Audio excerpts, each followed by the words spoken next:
ایک ویٹرنری کے پروفیسر تھے تو ان کی پہلی کلاس تھی تو بچے اناٹمی ہال میں اکٹھے ہو گئے تو بچے بھی کہہ رہے تھے آج جانوروں کے بارے میں بہت کچھ سیکھنے کو ملے گا.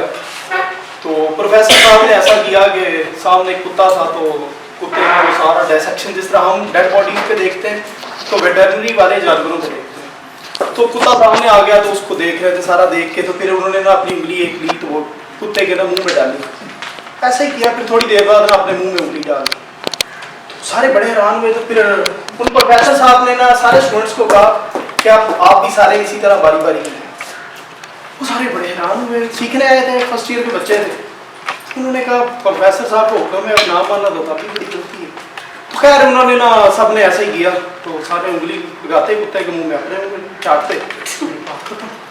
تو پروفیسر صاحب نے جب سارے کر چکے تو انہوں نے کہا کہ اس میں سے نا آج ایک بہت سیکھنے والی بات وہ یہ تھی, میں نے کتے کے منہ میں اور انگلی ڈالی تھی, اپنے منہ میں اور انگلی ڈالی تھی. اور یہ پہلا سبق ہے, ہم اگر بچوں کو دیکھتے ہیں یا ایز اے ڈاکٹر ہماری آبزرویشن ہونی چاہیے, اسی کو آبزرویشن کریں.